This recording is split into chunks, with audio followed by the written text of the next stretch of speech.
Hi guys, today we're going to react to a live performance of Animosity by The Warning.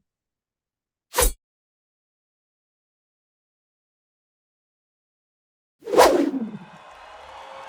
already collapsed, so I'll just drown my sorrows in a non-existent world.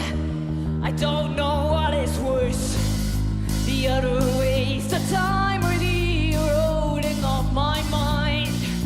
Alive means to be dead, a bullet to the head.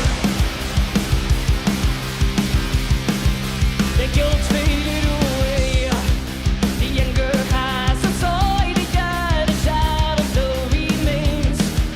I always gave too much, it was never enough. Get dressed in black and to mourn again.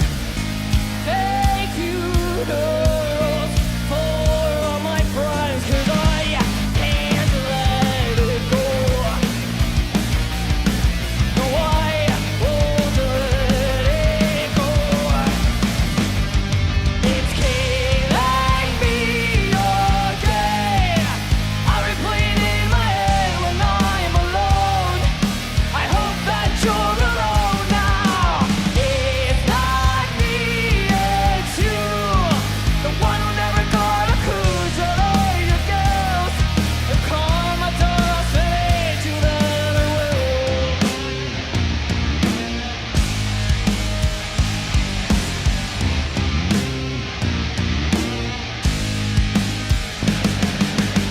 The Warning maintain a perfect record.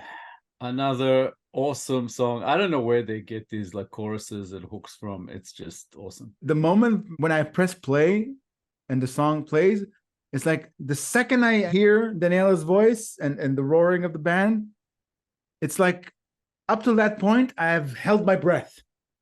That's what it feels like. And again, she starts singing and it's like she feels like a veteran, like she's so young, but she's been doing this for a long time. You can tell she's in her element, leading the band from the front and just playing around with the audience and just, yeah, just friggin' amazing. Power is always awesome. You know, we see her on the drums. She rocks the shit out of them. I mean, come on. She's just nuts. I love it. And Alejandra, you know, we've noted before that there's sometimes where she seems a little bit more reserved, a little more introverted, like she's not quite wanting to exactly be in the spotlight. But in this one, I'm not feeling it. I feel like she's there. She's fantastic. And again, they're just crushing it every time. I'm glad we did a live version here because they're always so cool to see live. They are so good live that sometimes it doesn't matter. You know, you don't have to hear a studio version or something like that. Live is fantastic enough, and they are just in their element. You can see the pure joy that comes out of them when they're on stage. You ask me how I've been. I've been a smile over my face and act like nothing's wrong. Your pity parties fade, and now I am reminded why I should have kept away. I hope to God you know this smile is just for show. Get dressed in black and to mourn again. Take you home for all my friends.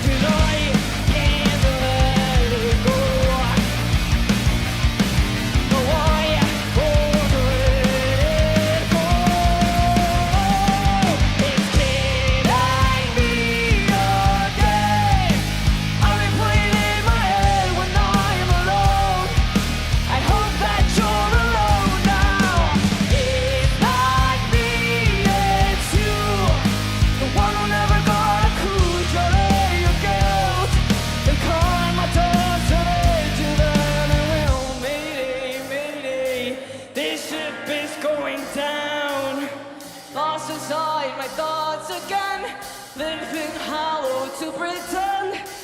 Mayday, mayday, this ship is going down.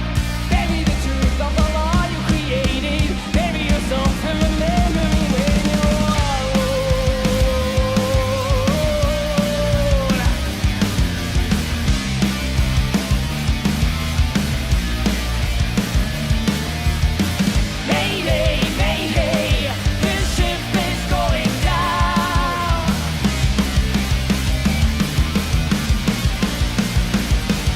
I just love that line. I wasn't sure if I heard it correctly the first time before we stopped. If karma doesn't get you, then I will, or Yeah. something like that. Yeah. I was like, that's a really good line. Sort of really expresses what the, you know, sort of the narrator is trying to say here. Yeah. It's a legitimate threat also. Yeah. And you better believe it. Yeah. I think that's something that we've noted in the past about the warning comes out here.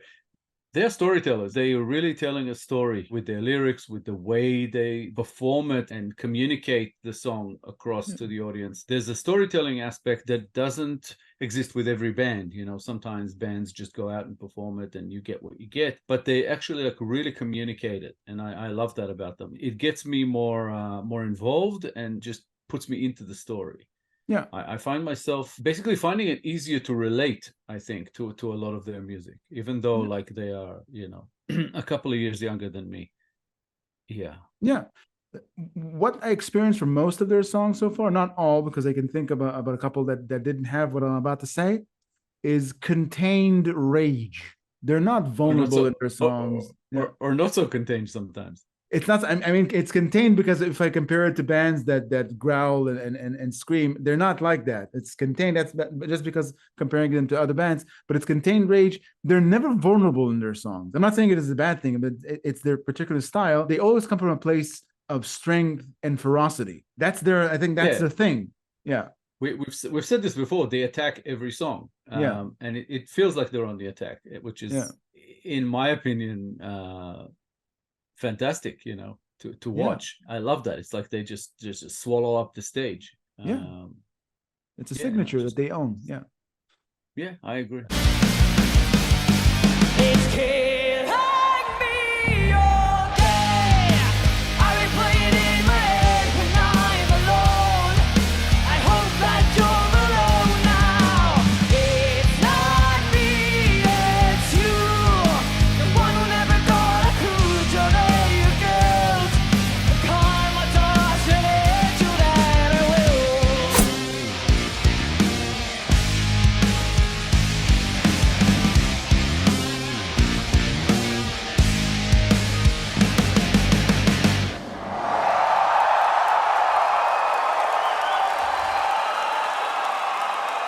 Fantastic.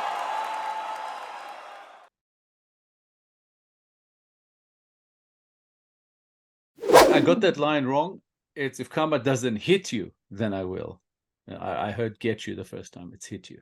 This is a slightly different song from The Warning. It's a very personal story about a woman who has been wronged, emphasis on the wrong part, and a relationship that failed. What I gathered from the lyrics is that person who wronged her is still in her circle of friends. And because maybe she doesn't want to trash this person in front of her friends, she needs to deal with the circle of friends that she has still with this person in that circle, even though it hurts her too much. That's why I think in the lyrics there's a part where she says, fake funerals for all my friends.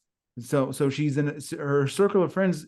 They do not see how she was hurt, or they do not see her side of it because this person is maybe popular with them, and it just enrages her more that she has to deal with all that animosity. It pertains to the title, and she still harbors ill emotions towards that person. It's an interesting interpretation of that particular line. I got something else from it. I got fake funerals for all my friends is basically noting that her friends are pulling away from her because she can't let it go. So she's like constantly, what did she say? Get dressed in black and mourn again. So she's always mourning. She's always down in the dumps. She's always talking about him. She's always maybe bitching about him, maybe not, but thinking about him. And they're sick of it.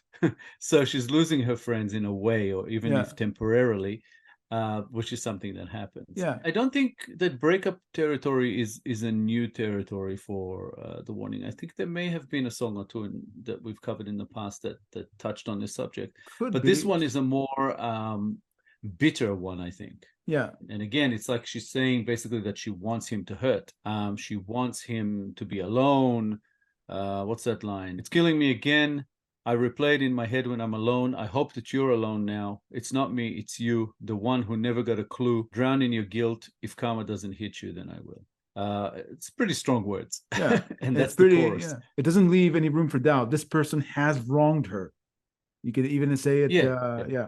It's not, No it's doubt. not It's something that about- she imagines. Yeah, this happened. Yeah. Yeah. It's about the aftermath of a broken relationship, where one person, in this case, the narrator, which comes from the band side, I guess, is the one that ended up hurt and now feeling sort of, I guess, lost, alone, disconnected. Yeah.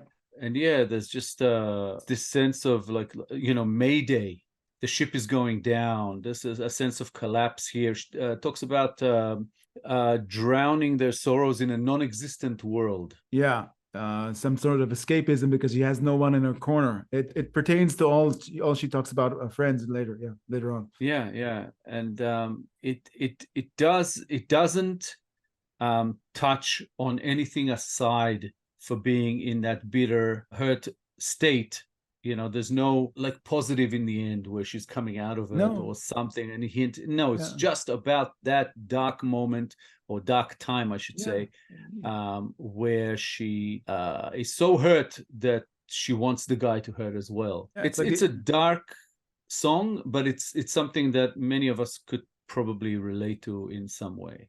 Yeah, it's like the entire song is, this is what I'm like when I bleed from heartache or from being wronged. Yeah. It's very honest.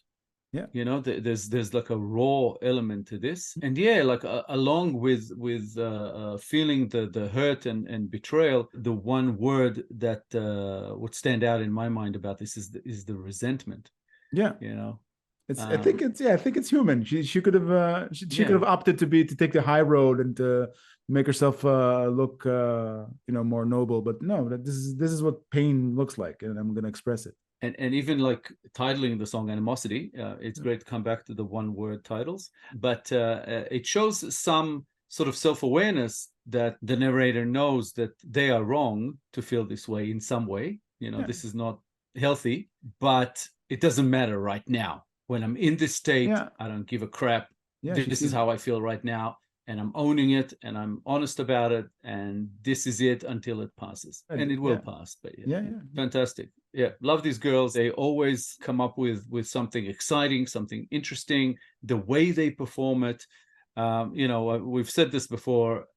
We think it's only a matter of time. They're gonna sort of take over the world and become, if not the biggest, one of the biggest rock bands around, because I just don't see anything stopping them. If you enjoyed this episode, guys, please be sure to like, subscribe, comment, and click the little bell icon so you'll get notified on all our future videos. If you have a request you'd like bumped up the line, please make it through Buy Me a Coffee. All contributions are, of course, very much appreciated. Thank you all for sticking with us. Thank you all for your time. He had like a section in his vocals where he just reminded me of a lot of singers from that era, but the one that popped into my head was like Lou Gramm from Foreigner. He was like playing with his voice a little bit, where before that he was just singing it straight, and it sounded fantastic. And then he goes into the guitar, and I'm like, okay, and now you're like turning into Mark Knopfler from Dire Straits. Hey guys, we appreciate the views, the engagement, and all the support that you've given us so far, and we hope you'll stick with us far into the future. We'll be back in a couple of days with a new episode. We hope to see you then. Thanks a lot, guys. Bye for now. Bye, guys.